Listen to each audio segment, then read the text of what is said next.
Bonjour à toutes et à tous et bienvenue dans ce nouveau PF Décrypte consacré au match nul du Paris Saint-Germain contre Monaco 1-1 hier soir au Parc des Princes.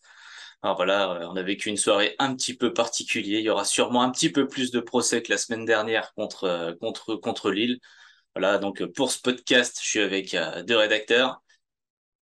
Le procureur, comment tu vas, Erwin? Salut tout le monde, bah écoute, ouais, ça va très bien. J'ai pas la chance de faire un débrief limite sur un bateau comme certains parmi nous, du coup, on va dire que ça va. Et deuxième, la question qui fâche. Comment ça va, Nola? Ah bah, écoute, ça va très très bien, comme vous pouvez le voir. C'est pas un fond vert, hein, je précise. Tout va bien. Je suis, je suis à l'étranger.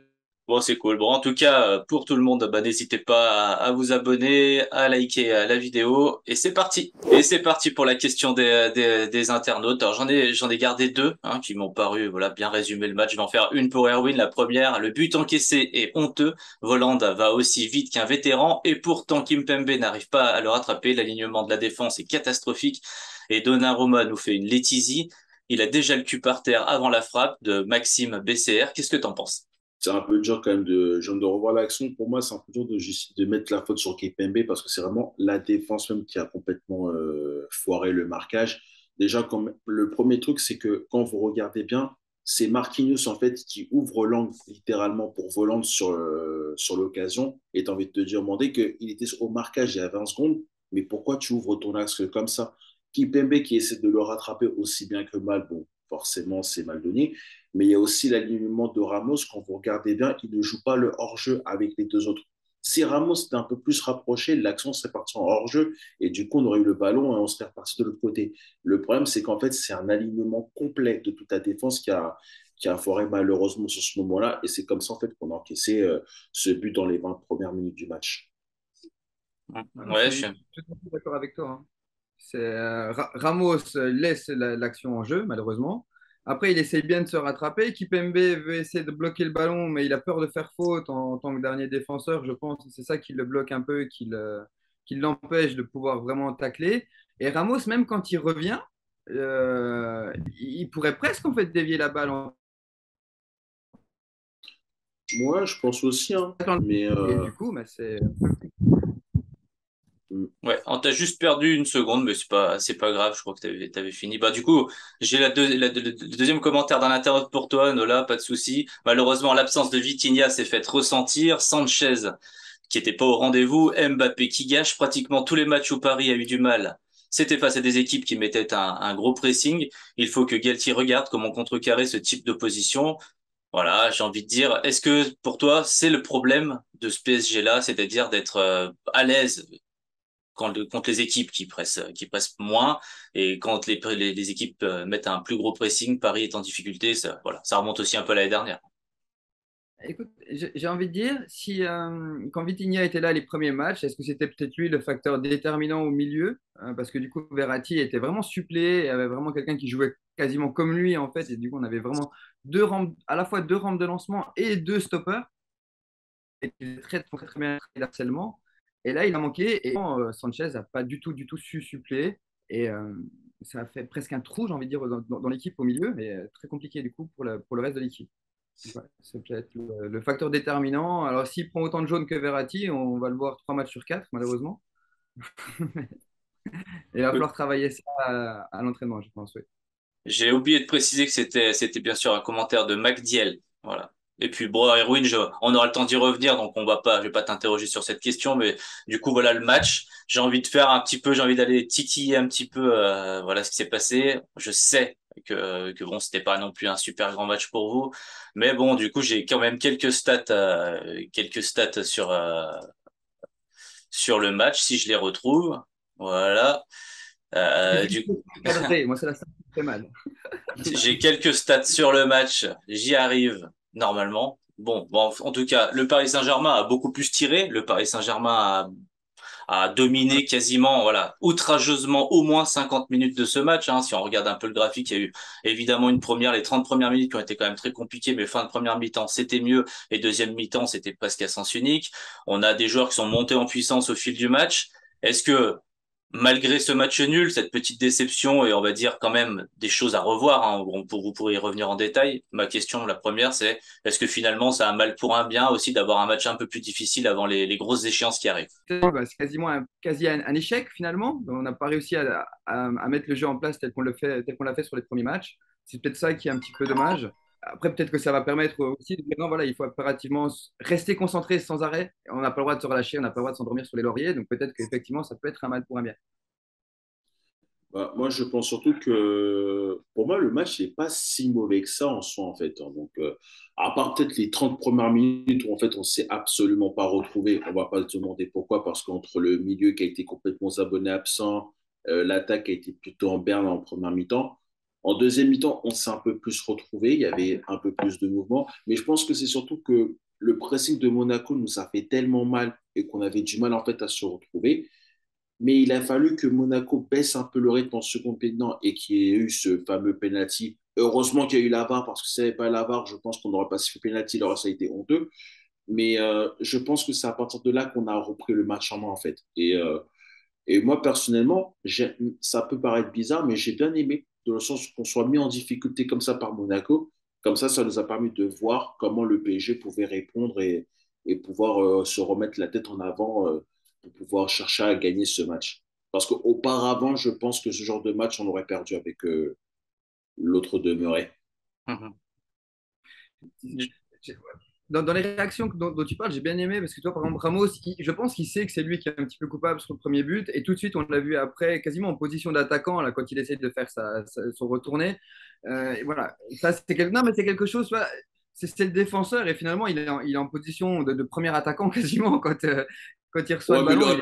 il aurait pu se blesser au dos quand même, hein. Il aurait pu, Bah, mais c'est Ramos. C'est Ramos. Moi, j'aime quand même bien ce côté guerrier, quand même. Tu vois, Du coup, moi, je vais commencer par mes points clés du match. Je vais en faire deux, comme ça, après, je vous laisserai faire les vôtres. Le premier, c'est l'absence de Vitinha au milieu, le lien entre le milieu et l'attaque. C'est ce que j'ai trouvé. Là, quand Paris était en difficulté, c'est l'absence de Vitinha fait énormément de mal. On a vu Renato Sanchez qui a pas osé percuter, il a fait beaucoup de passes latérales. Donc ça c'est mon premier point. Voilà, ça montre que déjà Vitinha a quand même bien marqué les esprits parce que c'était quand même beaucoup moins bon dans le cœur du jeu hier pour voilà pour la transition. Donc ça, c'est le premier truc. Après, ça c'était pour, on va dire, mon point négatif, c'est-à-dire on est déjà presque un petit peu Vitinha dépendant dans ce 3-5-2, j'ai l'impression. Alors voilà, c'est que le début de saison tranquillement. Et mon deuxième point clé, ça, par rapport voilà, au PSG de l'année dernière, hein, je vais pas revenir sur l'année dernière trop souvent, mais par rapport au PSG de l'année dernière, c'est Paris fait pas un super match, mais fait quand même un meilleur match que tous les matchs de l'année dernière. Le PSG ne perd pas, donc c'est déjà plutôt positif parce qu'on l'a vu l'année dernière contre Monaco, quand Paris faisait un mauvais match, et ben, il se prenait 3 buts. Et bien sûr, il faut pas quand même pas oublier, même si ce n'est pas une excuse et il faut faire beaucoup mieux, on apprécie quand même toujours plus quand un joueur, je crois qu'Mbappé, il a quoi, enfin, peut-être Erwin, tu sais, mais 6 ou il a 9 8, il a 9 tirs. 9 tirs dans le match pour 3 cadrés. C'est ça, 9 tirs, 3 cadrés, 0 but. C'est la première fois que ça lui arrive de tirer autant et de ne pas marquer un but. Il y a eu beaucoup d'occasions, il y a eu des poteaux. Donc voilà, il faut faire mieux. Il va falloir travailler sur ces situations, bien sûr, pour être plus efficace. Mais on est toujours rassuré quand même quand une équipe elle se crée des situations. Et la dernière, on a vu tellement de matchs où Paris ne se crée presque pas d'occasion dans un match. On les voyait presque pas attaquer. Là, au moins, on les a vus attaquer, on les a vus dominer par moments. C'est pas suffisant, il faut bosser. Mais bon, qu'est-ce que vous en pensez déjà? Vitinha, Erwin, t'en penses quoi, l'absence? Bah, on a vu que Vitinha, il a donné quoi? Deux, trois matchs pour qu'il s'acclimate parfaitement au milieu du Paris Saint-Germain, ce qui n'était pas le cas de Renato Sanchez. Après, Renato Sanchez, il faut voir qu'il n'a pas forcément eu de préparation. Il venait à peine d'arriver. C'est que son premier match en tant que titulaire. Donc, ça a le temps de se mettre un peu en rodage. Contrairement à Vitinha qui avait fait déjà toute la préparation du côté du Japon, le match du Trophée des Champions, etc. Donc, c'est sûr qu'il y en a un qui s'est plus acclimaté que l'autre, donc forcément. Et ensuite, il ne faut pas oublier que Vitinha, si on ne compte pas le match, je crois qu'il a joué tous les matchs en tant que titulaire depuis le Trophée des Champions avec la même équipe. Donc forcément, les automatismes, il les a plus facilement. Pour moi, il y avait clairement une Vitinha dépendance. Alors, autant moi, ça me fait plaisir parce que ça montre que Vitinha s'est vraiment bien acclimaté et qu'il s'accroche bien au milieu du Paris Saint-Germain. Autant je me dis, si jamais il n'est pas là, ça peut être compliqué pour les autres et notamment pour Renato Sanchez. Mais après, il ne faut pas qu'on soit alarmiste. C'est que le quatrième match de championnat cette saison. Ça va le temps de se prendre un peu en rodage et puis après, ça ira mieux par la suite. Moi, ça me fait un peu peur, je dirais, d'être aussi dépendante d'un joueur qui vient à peine d'arriver. Alors, même aussi bon soit-il, hein, je ne dis pas le contraire. Mais ça veut dire, voilà, c'est quand même nos deux, allez, 6 et 8 entre guillemets, c'est cela, dans les phases défensives en 6 et en offensive en 8 je dirais. Mais Verratti prend beaucoup de jaunes, Vitinha en prend aussi, et il ne faudrait pas qu'on se retrouve un peu trop dépendante des deux-là, du coup, donc voilà, peut-être un petit peu compliqué. Du coup, moi, j'ai fait exprès, hein, la petite question qui fâche. Après, je suis un peu comme Erwin et je suis assez d'accord aussi avec toi, évidemment. La dépendance à un milieu de terrain complémentaire fait toujours un petit peu peur, surtout quand les deux, ils sont pas très grands, ils prennent beaucoup de jaunes et évidemment, on leur reproche en plus dans les médias de pas avoir assez d'impact. Donc évidemment que l'absence de Vitinha, il faudrait pas que ça, voilà, qu'il y ait une dépendance Vitinha-Verratti, parce que j'ai envie de parler, j'ai envie de parler des Désolé, deux. désolé, il y a ma petite nièce qui a envie de vous faire un petit bonjour. Mhm. Coucou! Coucou, toi. Ah, tu n'es pas censé dormir, toi? Désolé pour ce moment. Oh non, au Pas de contraire. souci. Oui, donc je disais, voilà, parce que pour moi, c'est surtout le milieu de terrain. Le PSG serait dépendant des deux joueurs, de Verratti plus Vitinha. Donc, euh, donc évidemment, ça peut être bizarre, on va dire, de penser que Renato Sanchez déjà aurait fait un mauvais match, comme l'a dit Arwin. Il y a un manque d'automatisme. Il va falloir encore travailler avec le groupe. Il va falloir qu'il enchaîne les matchs. Galtier n'a pas encore fait beaucoup tourner. Voilà. Je vous laisse sur vos points clés. Qui veut commencer? Nola? Allez. Non, là, ouais. Point clé, alors ça m'embête presque de dire ça, mais j'ai envie de dire que l'arbitrage ne nous a absolument pas aidé hier. Et donc du coup, c'est peut-être aussi un problème mental, entre guillemets, dans ce sens où, à partir du moment où les joueurs, pendant les 5 premières minutes, ils ont pris des râpes et que l'arbitre n'a strictement rien dit, je repense à un moment donné où Mbappé est sur le côté droit et il se fait littéralement bouger à l'épaule, mais vraiment envoyé, et l'arbitre ne siffle pas. Il y a tout de suite les Parisiens s'énervent. C'est ça, ouais. Ça Hum. pouvait peut-être aller mieux cette année. Pour l'instant, il faut encore travailler, quoi. Bah, en fait, moi, je suis d'accord avec toi et je trouve que c'est systématique avec les Parisiens. C'est que, en fait, d'ailleurs, c'est ça aussi que dont certains n'ont pas répondu présent en première mi-temps, dont Neymar, c'est qu'en fait, ils ont un Énervé. truc qui m'énerve depuis 3 4 ans. À chaque fois que tu leur fais une seule faute et que l'arbitre ne siffle pas, c'est terminé. Ils commencent à Ça sortir dégoupille littéralement direct. de leur match, ça dégoupille, ils font des fautes un peu bizarres, ils font des pertes de balles incompréhensibles. À un moment, tu vois aussi Hakimi qui était extrêmement nerveux en première mi-temps, alors que je l'avais rarement vu comme ça. Même à la fin du match où il a voulu, je ne sais pas s'il voulait se battre avec Caio Henrique ou un truc comme ça, mais tu te dis, mais tout ça, en fait, c'est le sentiment de, comme ils se disent qu'ils ne sont pas assez protégés par les arbitres par rapport aux fautes ou quoi que ce soit, et bah, du coup, ça les fait dégoupiller. Même si, franchement, l'arbitre, c'est vrai qu'il y a eu quand même quelques décisions un peu bizarres, notamment l'autre, là, le Mohamed Kamara, qui a fait quand même un très bon match au milieu de terrain, il ne doit jamais finir le match. Dans n'importe quelle circonstance, il ne doit jamais finir le match. Il y a au moins 3 ou 4 Exactement. fautes nettes qu'il fait. L'arbitre ne broche même pas le carton jaune. À un moment, je ne sais pas si vous vous rappelez, Verratti se prend un carton jaune pour un tacle où son bras était collé au corps. Comment tu fais pour mettre carton jaune à ce moment-là? Parce que le Et, ballon touche pas, du coup, il dit main, quoi. Il faut arrêter. et ce qui est le plus drôle dans tout ça, c'est que c'était le premier carton de Verratti depuis le début de la saison. Ouais. Hum. Non, non, je pense qu'il y a eu un problème à ce niveau-là. Et après, les joueurs ont peut-être essayé de se faire justice eux-mêmes, de jouer plus Exactement. compliqué. Euh, ils n'ont pas pu dérouler leur jeu. Alors, comme on l'a dit, il y a le pressing aussi d'une part, mais quand l'arbitre n'aide absolument pas, voilà, ça les fait sortir du match. Après, on a eu quand même deux, trois fulgurances. Hein. On va pas tout mettre en noir non plus. Mais je pense quand même que ça n'a absolument pas aidé et qu'il faut qu'ils continuent à travailler la question mentale à ce niveau-là. Oui, après, si on regarde un petit peu le match, ça commence, c'était chaud entre Voland et Neymar, entre Voland et Kimpembe. Après, j'ai envie de dire, si tu regardes un match de Première Ligue, voilà, il y a des contacts, il y a un petit peu, ils se prennent un peu la tête dans le match et tout, mais les joueurs, il y a certains, bon, je parle pas forcément de Neymar parce qu'il en joue, voilà, pour des fautes, etc. Mais Kimpembe Volland, par exemple, c'est deux joueurs qui apprécient, voilà, ils se rentrent dedans et ils se font, voilà, il y a pas de méchanceté au fond derrière. Et je pense que l'arbitre, il est un peu trop arrivé en mode cow-boy. Enfin, moi, après, c'est toujours pareil, c'est au niveau, par exemple, au niveau du penalty, il est juste à côté. Il est vraiment juste à côté. Et en fait, c'est pas tant qu'il siffle pas et tout. Je veux dire, l'erreur est humaine, ça y a aucun souci. Il a mal vu, il y a pas de souci. Mais c'est la manière dont il regarde Neymar, relevez-vous, etc., etc. Comme si, en fait, maintenant, t'arbitres en fonction de ce qu'est le joueur en face de toi. Tu vois, par exemple, Verratti, il est connu pour râler, etc. Donc lui, on le met plus de cartons jaunes. On sait que Neymar, il est capable de simuler un peu, donc maintenant, on le prend plus au sérieux. Mais l'arbitre, il a pas à faire de sentiment sur ce qu'un joueur a fait dans le passé. Un arbitre, il doit arbitrer sur ce qu'il voit. Et s'il voit pas, bah, il y a la VAR, hein, tu vois, ça peut arriver, hein. Enfin, moi, c'est pas grave pour les erreurs. Après, j'ai trouvé que oui, s'il était pas trop dans son match, il y avait beaucoup d'agressivité, il aurait pu laisser un peu plus jouer à mon sens. Mais bon, après, voilà, on va dire il faut aussi que le Paris Saint-Germain, je suis assez d'accord, se calme et que voilà, Neymar, son début de match, c'était pas possible. Mais contrairement, à un point à noter, Neymar, par rapport à d'autres matchs où l'année dernière, il y a 2 ans, il aurait commencé le match comme ça, un mode agressif comme ça, il aurait pas fini le match, hein. Là, il s'est calmé, du coup, il s'est remis dans son match. C'est déjà positif, c'est qu'à un moment, il a su quand même s'arrêter.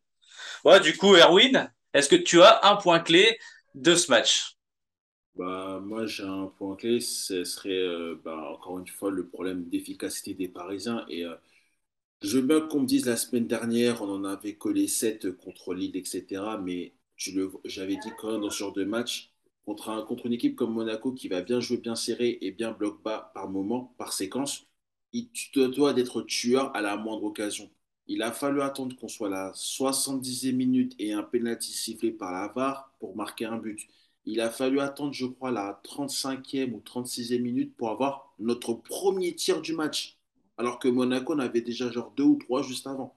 Donc c'est pour te dire à quel point que ça, c'est encore un truc à travailler. Bon, alors oui, d'accord, comme j'ai dit, c'est le quatrième match, on va se calmer. Mais au fur et à mesure, il faudrait quand même qu'on fasse preuve d'une vraie cohérence au niveau devant les buts, parce que autant là, c'était Monaco hier, mais en Ligue des Champions, notamment contre une équipe comme la Juve qui a souvent tendance à jouer vraiment bas, là, ça va être compliqué de ne pas être efficace devant. Mais je pense qu'il y avait une réelle nervosité dans ce match. Même Christophe Galtier, l'entraîneur, on l'a vu mâchouiller son chewing-gum avec vraiment véhémence, vraiment, et c'était assez impressionnant. Il était très énervé, lui, sur le banc. Et, mais toi, encore une fois, pas pour revenir encore une fois sur l'arbitrage, mais le fait qu'on finisse, nous, avec autant de cartons jaunes que Monaco, ça me semble quand même un gros problème, quoi. Surtout que je crois que Monaco a fait deux fois plus de fautes dans le match, il me semble. Voilà. Donc, il y a un moment donné, je Non, pense que mais plus cette nervosité a sorti un peu les joueurs du match. Ils ont essayé de jouer plus compliqué. Ils ont quand même, ils n'ont pas eu l'esprit aussi libre que sur les premiers matchs. Et je pense que c'est surtout ça qui explique la différence d'efficacité devant le but. bah, ils ont eu le ballon un tiers du temps, ils ont touché 400, ils ont fait 400 touches de balle de moins que le PSG, presque 400 passes de moins aussi. Ils ont eu 4 tirs seulement. Donc Monaco n'a pas brillé par on va dire son jeu avec ballon. Donc forcément dans ces cas-là, ils se sont montrés agressifs, ils se sont montrés durs sur l'homme. Et effectivement de les voir avec si peu de cartons et que le PSG en ait beaucoup. Mais après vous avez tout dit. C'est parce que les Parisiens s'énervent et en fait les arbitres ils aiment pas ça. Ils supportent pas quand les joueurs s'énervent, revendiquent, etc. Alors que Monaco, ils sont dans l'agressivité, puis après ils se lèvent et ils vont, excuse-moi, c'est bon, je recommence pas. Il y a vraiment, du coup, c'est pour ça que je suis assez d'accord sur le principe de la mentalité, réussir à se calmer, réussir à se remettre dans son jeu, parce que c'est à mon avis là le plus important. Quand le PSG joue comme ça, il commence à rater des passes, on l'a vu après, il y a plein de choses qui ont été de travers. Voilà, ils étaient pas dedans totalement. C'est pour ça aussi qu'ils ont raté beaucoup d'occasions à l'image notamment du poteau de Mbappé. Je sais pas si vous avez quelque chose d'autre à rajouter sur ce match, hein, je vous laisse. Moi, j'ai plus de points clés là, pour le coup. Moi, je pense que c'est bon. Moi, je pense que c'est bon. Moi, je dirais Voilà. juste qu'il ne faudrait pas que ça crée des émutes pour les autres équipes qui pourraient être aussi agressives en toute impunité comme ça face au PSG. Parce que Mais ça après, pourrait être très problématique sur toute la saison. Ouais, mais après, je pense que c'est le truc le plus important, c'est que le PSG doit se maîtriser sur le plan mental par rapport pour ce match. Alors, Mais comme on évidemment, l'a dit, c'était pour moi, c'est mieux que l'année c'est un peu dernière à ce niveau-là déjà, hein. Il y a quand même exactement parce énormément que de progrès. Pas d'équipe. bah, avant l'année dernière, ce genre de match, on le faisait soit match nul clairement, où on était nul à chier, ou soit on le perdait. Donc, je pense qu'à mon avis, il faudra que ça va prendre un peu de temps, mais il faudra juste que ça se maîtrise d'ici la fin de la saison. Bon, écoutez, je crois qu'on a quand même fait un petit tour. Là, on n'était pas super emballé, mais hier, c'était déjà plus compliqué après le match à chaud. Mais là, à froid, on relativise un petit peu. Le PSG a pas non plus fait un trop mauvais match. Alors, je vais vous dire, n'hésitez pas bien sûr à commenter, et voilà, dire les points que vous avez pensé de ce match. Évidemment, on sera là pour y répondre. Et puis pour aujourd'hui, c'est fini. Je dis merci au procureur, merci à la question qui fâche. Erwin, merci. Bah, merci à vous aussi, hein, et désolé du petit dérangement par rapport à ma nièce quand même. Donc Pas de voilà, souci. et bah, encore un plaisir et j'espère qu'on va débriefer avec un bon match ce jeudi parce qu'il faut on reprend dès mercredi contre Toulouse. Donc on espère que ça se passera bien. Merci Nola, du coup, pour cette analyse sur l'arbitrage. Écoute, merci à vous deux. C'était un plaisir d'être avec vous aujourd'hui avec ce magnifique soleil derrière moi. Je préciserai juste une petite chose pour ceux qui nous connaissent beaucoup, c'est que Nico n'est pas là aujourd'hui, ce qui est un très heureux événement la semaine dernière. Donc voilà, nous souhaitons une très très très belle bienvenue à Elisabeth en espérant qu'elle soit aussi une fan du PSG. Ça lui fera plaisir.